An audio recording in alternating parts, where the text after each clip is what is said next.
Let's finally get to a Ghost Rider story. I have yet to do one on my channel. Seeing as it is the Halloween season, let's take a look at one from 2007 called The Legend of Sleepy Hollow, Illinois, part of the Civil War event. As its name suggests, it draws inspiration from the story The Legend of Sleepy Hollow, written by Washington Irving and published in 1820, that features a decapitated soldier on horseback known as the Headless Horseman, an iconic figure in American fiction and a staple of Halloween. Before we get into everything though, just a quick backstory on some events leading up to this story. For eons, the devil Lucifer had wanted to escape hell. When Ghost Rider Johnny Blaze does, using his ability to travel between the mortal and immortal planes, Lucifer uses it to his advantage and latches on to Blaze's motorcycle. Because Lucifer doesn't have a physical form on Earth though, he is disintegrated when he crosses over and split into 666 pieces. Quite a lot. These pieces begin possessing recently deceased corpses and cause havoc all across the globe. Every time Ghost Rider manages to destroy one of them, the remaining number becomes stronger. Despite the odds, Johnny Blaze vows to return each piece of Lucifer back to the depths of hell. It's a daunting task, but he's up to the challenge.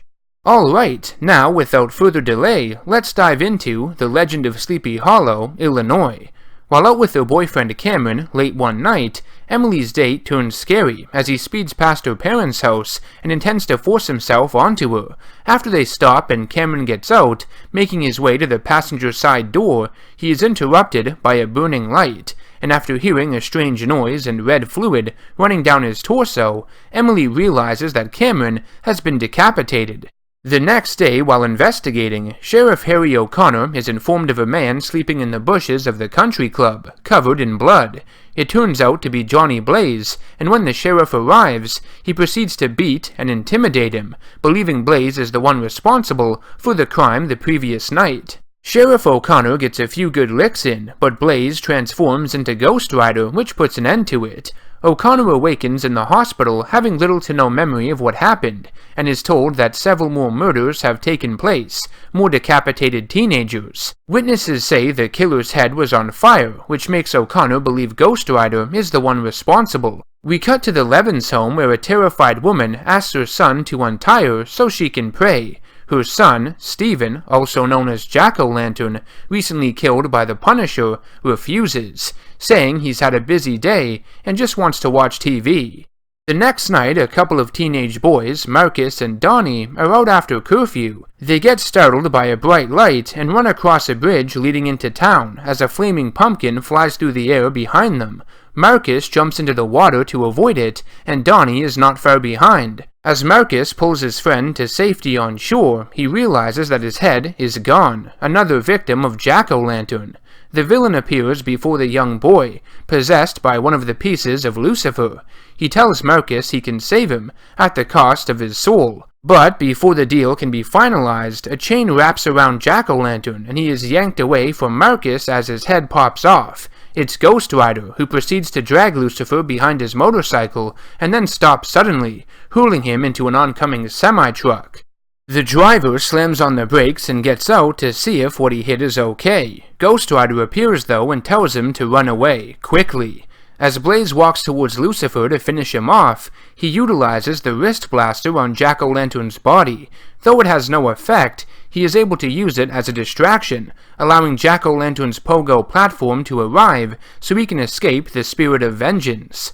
On the news, the reporter states that the death toll in Sleepy Hollow is now at 4 teenagers, all decapitated. It then cuts to a street reporter interviewing Sheriff O'Connor in regards to the citywide curfew put in place until the killer is found, and if it will interfere with the trick-or-treating festivities now that it's Halloween night. He says, superimposed over Ghost Rider driving through the quiet streets, that the killer is preying on children, and that if he catches anyone on the streets after curfew, they'll face serious consequences. Right after, Ghost Rider is struck on his motorcycle by the sheriff's cruiser. It proceeds to smash him through a nearby clothing store, going through several walls and displays.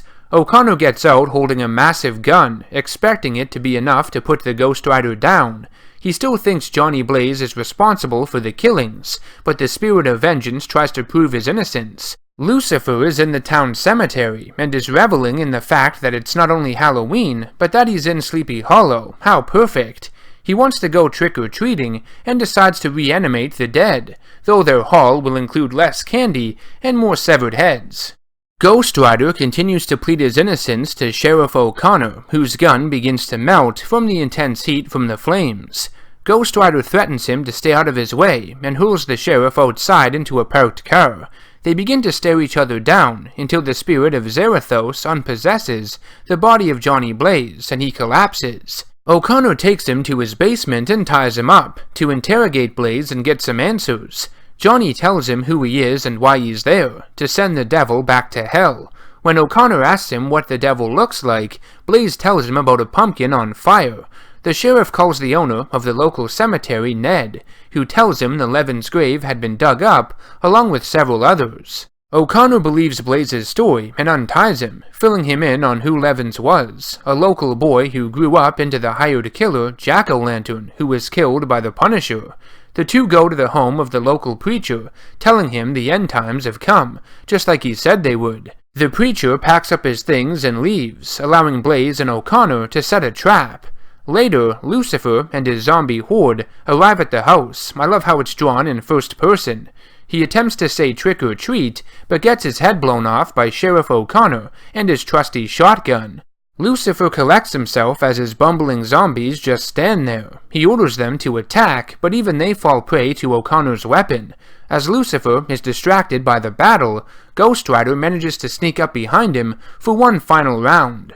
Lucifer throws several pumpkin bombs, but the spirit of vengeance detonates them early with his chain and causes an explosion, resulting in all of Lucifer's zombies to disintegrate. Sheriff O'Connor manages to survive by barricading himself in the house, but is approached by his recently deceased godson, Cameron, whose head appears to be reattached. As he fights the reanimated corpse, reminding himself it's not the real person, Ghost Rider's chain gets tangled up on Jack-o'-lantern's pogo platform and lifts him into the air. The anti-hero manages to tear it in two, but falls back down to the ground, catching himself with his motorcycle before impact, like an absolute boss.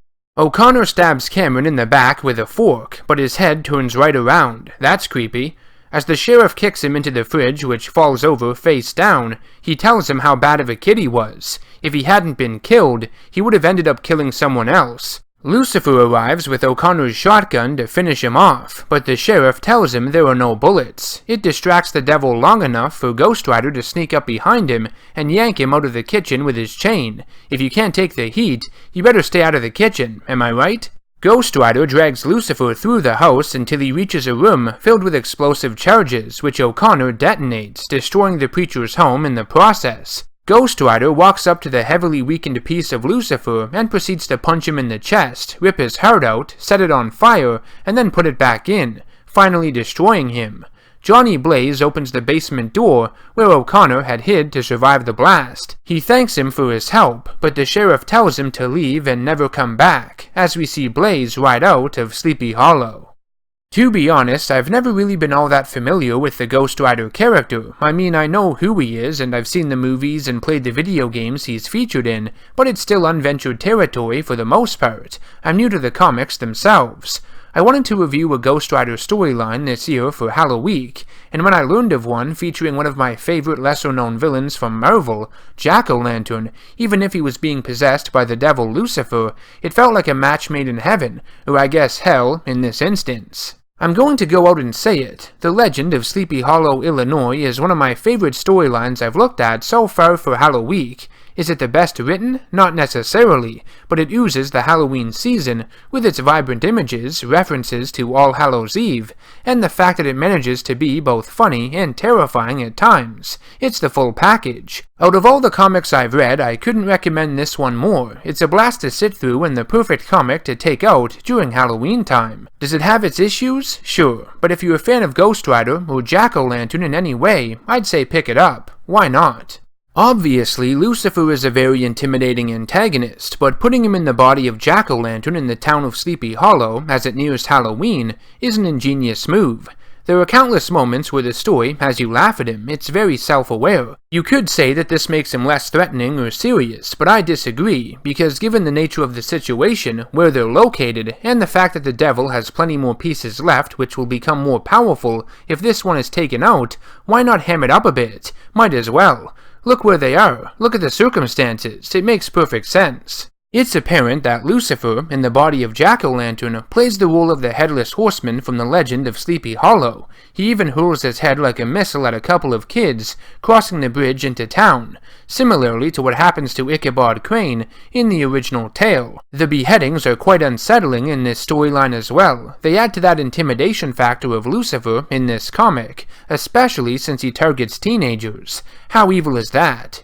When Cameron appears with a reattached head, it was very disturbing because if you recall, Cameron was the boy at the beginning who was killed before he could rape that girl. He was the godson of the sheriff. But the body the head is attached to is of Donnie, the kid Lucifer killed on that bridge. The deal he was trying to make earlier with Donnie's friend Marcus that he intended to come back to, even though he was pulled away, was to trade Marcus's life for his friend's corpse. Twisted shit. Also, he could stick it to the sheriff. How methodical. I guess he is the devil, though. That's what he does. Again, I recommend reading The Legend of Sleepy Hollow, Illinois, especially around Halloween. I think it's a really fun storyline with very satisfying action sequences. I also think it helped elevate the character of Jack-o'-lantern, even if it wasn't really him in control. What are your thoughts on this story? Let me know in the comment section down below. If you enjoyed the video, make sure to subscribe to the channel and hit that bell icon to be notified of all future content I release on here. Also, you can help support me on Patreon to make videos like these easier to make and more frequent, because I only have so much time on my hands for this YouTube thing. Stay tuned all week long for more Halloween-themed content. I've got plenty more on the way.